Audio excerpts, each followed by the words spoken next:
Radhe Radhe everyone, welcome back to the channel. तो आज है 11th ऑफ अगस्त एंड ये है मेरा आज का टारगेट। तो ज़्यादा कुछ तो नहीं है, मॉक वगैरह ही है। एंड मॉक वगैरह करने में भी मतलब एनालिसिस करने में थोड़ा ज़्यादा टाइम लग जाएगा, तो इसलिए मैंने कुछ इस तरह का टारगेट रखा है। जैसे करंट अफेयर्स तो करना ही है एंड क्वांट्स का एक लेक्चर लेना है अगर कोई मैराथन होगा तो रिवीजन के लिए। देन एक फुल मॉक लगाना है टेक्स्ट बुक से, जो लाइव था टेक्स्ट बुक में मैंने देखा था। एंड एक गाइडली से देना है, 2 फुल मॉक देना है एंड उसका एनालिसिस करना है। देन रीजनिंग में सेक्शनल मॉक लगाना है एंड कॉन्स में सेक्शनल मॉक लगाना है। तो अभी एग्जाम में काफ़ी कम टाइम बचा है, तो इसलिए मैं मॉक पर ही ज़्यादा फोकस कर रही हूँ एंड मॉक एंड एनालिसिस वही मैं अभी कर रही हूँ। तो फिर स्टार्ट करते हैं आज की पढ़ाई।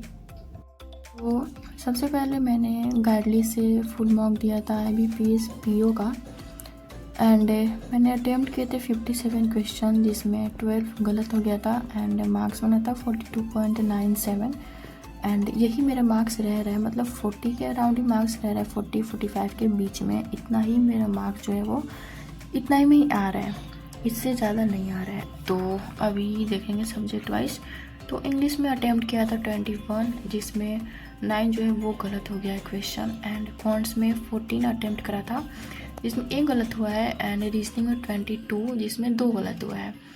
एंड अभी मैं करूँगी इस मॉक का अच्छे से एनालिसिस एंड जो भी क्वेश्चन मैंने छोड़ा है, जो मेरे गलत हुआ है, उसको मैं प्रॉपर सॉल्व करूँगी। तो यही है मेरा मॉक स्कोर एंड आपने ये मॉक दिया होगा तो अपना भी स्कोर शेयर करना मेरे साथ।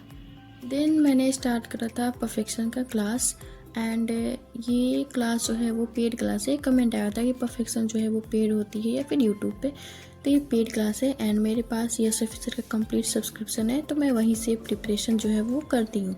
एंड आज मैम पढ़ा रही थी पैराजमल। तो देखो, प्री लेवल का पैराजमल है वो थोड़ा इजी लगता है, बन भी जाता है, बट जो मेंस लेवल का होता है ना वो थोड़ा टफ लगता है। तो आज तो मैं प्री लेवल ही करवा रही थी।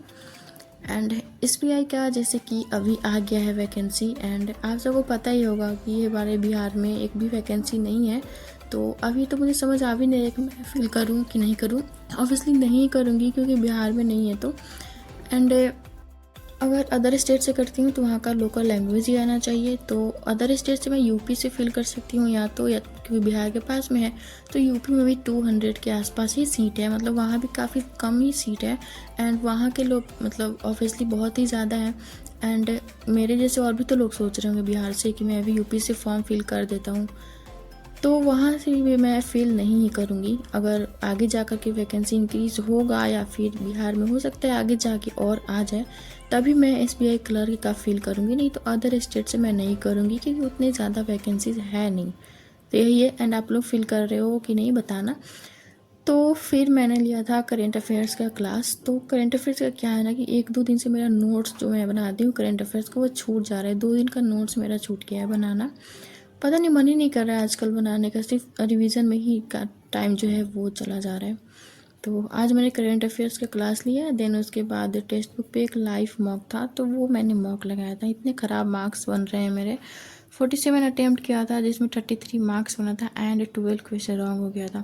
तो पता है जब मैंने गाइडली का सब्सक्रिप्शन नया नया लिया था ना, तो मुझे लग रहा था कि टेक्स्ट बुक बहुत आसान है, गाइडली बहुत टफ है। बट अभी मुझे क्या लगता है ना, गाइडली जो है ना वही आसान है एंड ये टेक्स्ट बुक का जो मॉक है वो गाइडली से तो टफ ही लग रहा है मुझे। तो फिर यही था मेरा मॉक टेस्ट एंड उसके बाद फिर मैंने कॉन्ट्स का एक लेक्चर स्टार्ट किया था जो यूट्यूब पे सर ने DI का लेक्चर करवाया था, जिसमें 10 सेट था DI का। तो बेसिकली ये लेक्चर जो वो पहले का ही है, बट मैंने देखा नहीं था क्योंकि मैं यूट्यूब पे ज़्यादा सेशन नहीं देखती। बट अभी सर ने करवाया था तो मैंने ये लेक्चर भी देख लिया था एंड ये 2 घंटे का लेक्चर था, बट मैंने 1 घंटा ही लेक्चर देखा था। एंड ये लेक्चर देखने के बाद फिर मैंने सेक्शनल मॉक लगाया था कॉन्ट्स एंड रीजनिंग का। तो अभी सेक्शनल मॉक्स जो है वो मेरे पास सारे ही ख़त्म हो चुके थे, एक ही मतलब मॉक बचा था, तब वो मैंने आज देकर ख़त्म कर लिया। एंड अभी फुल मॉक ही है बहुत सारे मेरे पास, तो गाइडली के ही फुल मॉक है एंड टेक्स्ट बुक का भी फुल मॉक है। तो अभी तो मैं गाइडली को ही दे रही हूँ मॉक, टेक्स्ट बुक का भी नहीं दे रही हूँ। तो अभी बस IBPS क्लर्क का ही मतलब फॉर्म है जो मैं फिल करूँगी एंड RRB का आएगा तो देखो अब उसमें भी क्या नया कुछ चेंज होता है कि क्या होता है।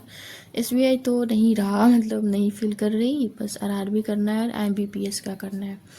सो बेसिकली इतना ही मैंने आज पढ़ा। एंड मॉक का एनालिसिस करने में भी काफ़ी टाइम लग जाता है क्योंकि मैं कुछ ज़्यादा ही क्वेश्चन स्किप कर देती हूँ और कुछ ज़्यादा ही गलत भी हो जाते हैं, तो वो सब एनालिसिस में भी टाइम लग जाता है। सो या that's it for today's video. And quants में ना मैंने यहाँ पे 14 अटेम्प्ट किया था, बट पता नहीं क्यों मेरे मार्क 11 ही बना था, बट जबकि मेरा सारा क्वेश्चन वो सही हुआ था। वीडियो अच्छा लगा तो वीडियो को लाइक करिएगा। Thanks for watching.